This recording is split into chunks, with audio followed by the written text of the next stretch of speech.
శుభం వ్యాధ శీఘ్రవ్యాహ కుంభరాశి వారికి అక్టోబర్ 1వ తారీఖు నుండి 15వ తారీఖు వరకు ఏ విధంగా విషయాన్ని మనం విశేషంగా తెలుసుకోవడం ప్రయత్నం చేద్దాం. కుంభరాశి వారికి చూసుకున్నప్పుడు రాశిలో శనీశ్వరుడి ప్రభావం, ద్వితీయంలో రాహు, చతుర్థంలో బృహస్పతి, పంచమంలో కుజుడు, అలాగే అష్టమంలో చూస్తే బుధుడు, కేతువు, రవి యొక్క ప్రభావము, భాగ్యంలో శుక్రుడు యొక్క అనుగ్రహం కనబడుతుంది. భాగ్యంలో శుక్రుడు ఎన్ని దోషాలను అధిగమించి యోగంలో కూర్చోబెట్టడానికి ప్రయత్నం చేస్తాడు. సో ఉద్యోగరీత్యా చేసే ప్రయత్నం వాళ్ళకి కొంచెం లక్ ఫేవర్ అవుతుంది. ఆ లక్ ఫేవర్తో వాళ్ళ 20% ఇంక్రిమెంట్ అనుకుంటే 20 నుండి 30 వరకు కూడా వెళ్ళిపోయే అవకాశం ఉంది. ఒక ఉద్యోగం కోసం ప్రయత్నం చేస్తే కొత్త ఉద్యోగం కూడా వచ్చే అవకాశం ఉంది. రకరకాలుగా ఉద్యోగరీత్యా చేసే ప్రయత్నాల్లో ఒక సక్సెస్, ఒక లక్ ఫేవరింగ్ అనేది వాళ్ళకి జరిగే అవకాశం ఉంటుంది.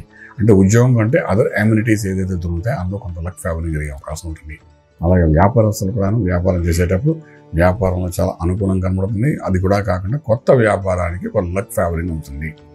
ఏదైనా ఒక వ్యాపారం మొదలు పెడతానంటే దానికి అమ్యూనిటీస్ కనుకోండి, దానికి రకరకాలుగా అనుకూలమైన అట్రాక్షన్ జరిగి దానికి కావాల్సిన వాతావరణం అంతా అనుకూలంగా జరిగే అవకాశం ఉంటుంది. ఫర్ ఎగ్జాంపుల్ ఒక ఇల్లు కట్టాలి అనుకున్నాం అనుకోండి, ఆ ఇంటికి కావాల్సిన వాతావరణం అంతా అన్ని సరుకులు ఉచితంగా దొరికేటట్టుగా జరగడం, అంటే అది అనుకూలత జరగడం. అలాగా అన్ని రకాల అనుకూలత ఈ కుంభరాశి వారికి ఖచ్చితంగా కనబడుతుంది. లక్ ఫేవరింగ్ అయితే వాళ్ళకి 100% ఈ 15 రోజులు ఉన్నాయని చెప్పచ్చు. ఎందుకంటే శుక్రుడు ఎప్పుడైతే తులారాశిలో ప్రవేశించాడో ఆ ప్రవేశించింది భాగ్యస్థానం అయింది కాబట్టి కలిసి వచ్చే అంశము. అలాగే స్త్రీ మూలకంగా కూడా కొంత ధనలాభము. ఇక్కడ స్త్రీ అంటే తల్లి అవ్వచ్చు, భార్య అవ్వచ్చు, సంతానం అవ్వచ్చు, ఏదైనప్పటికీ వాళ్ళ ద్వారా మీకు అనుకూలత ఏర్పడే అవకాశం ఉంది. ఓకే, వాళ్ళతో మనం చేసే ప్రతి కార్యంలో కూడా ఒక సక్సెస్, లక్ ఫేవరింగ్ జరిగే అవకాశం కనబడుతుంది. అలాగే వ్యాపారస్తుల విషయంలో కూడా శుభవార్తలు వింటారు, శుభకార్యాలు చేస్తారు.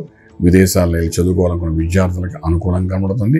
ఫిలిం ఇండస్ట్రీలో వాళ్ళకి ప్రొడ్యూసర్స్, డైరెక్టర్స్ వీళ్ళందరికీ కూడా, ఫిలిం యాక్టర్స్ అందరూ కూడా ఈ 15 రోజుల్లో ఏదైనా ఇనిషియేట్ చేసుకోవాలనుకుంటే మళ్ళీ లగ్న బలం చూసుకుని కానీ ప్లాన్ కానీ చేసుకోగలిగితే అందులో సక్సెస్, హైప్స్ జరిగే అవకాశం అయితే సంపూర్ణంగా కనబడుతుందని చెప్పగలుగుతాం. అలాగే మనం తీసుకుంటే ఇంపోర్ట్ ఎక్స్పోర్ట్ వ్యాపారం అనుకూలంగా కనబడుతున్నాయి. ట్రేడింగ్ చేసేటప్పుడు లక్కీ నెంబర్ 5 పాజిటివ్గా పనిచేస్తుంది. Iron course, cement, wines, automobiles industries మీద మీరు షేర్స్ ఇన్వెస్ట్మెంట్ ప్లాన్ చేసుకుంటారండి, చాలా బాగుంటుంది. అలాగే శుభవార్తలు ఉంటారు. వివాహం కోసం చేసే ప్రయత్నాలన్నీ సఫలీకృతం అవుతాయి. అలాగే విదేశాలకు వెళ్ళి సెటిల్ అవ్వాలనుకున్న ప్రతి ఒక్కరికి కూడా ఒక అనుకూలమైన వాతావరణం కనబడుతుంది కాబట్టి ఆ విధంగా ప్రయత్నం చేయొచ్చు. ఇంకా ఆరోగ్య విషయానికి వచ్చినప్పుడు అష్టంలో ఉన్న బుధుడు, కేతువు ప్లస్ రవి యొక్క ప్రభావం చిన్న మైన్యూట్గా ఏదైనా చిన్న దెబ్బలు తగలడం, చిన్న స్టిచెస్ పడడం జరిగే అవకాశం కనబడుతుంది. ఎందుకంటే వేరేం లేదు. మంత్రం దగ్గరకు వచ్చినప్పుడు ఆంజనేయ స్వామి యొక్క ఆరాధన చేయండి. దానివల్ల కొంచెం ఊరటగా సంకట విమోచన జరుగుతుంది. ఇన్ని జరిగిన ఏళ్ళనాటి శని నెత్తి మీద ఉన్నాడు కాబట్టి ఎంతో కొంత సంకటం ఉంటుంది కాబట్టి దాన్ని విమోచన చేయడానికి ఆంజనేయ స్వామికి ఆరాధన చేసుకుని వెళ్ళగలిగితే రాజమార్గంలో రాజ్యం పొందగలుగుతారు. శుభం వ్యాధి. పూర్తి వివరాలకు సంప్రదించండి శ్రీ వేదమాత గాయత్రి జ్యోతిష్యాలయం, బ్రహ్మశ్రీ మంతా సూర్యనారాయణ శర్మ గారు, Srinilayam, first floor, 101, Sai Vaibhav layout, Chitrapuri colony పక్కన, కాజాగూడ, హైదరాబాద్ 500008. సంప్రదించవలసిన ఫోన్ నంబర్ 8855559147, 8855559148, 9849996644.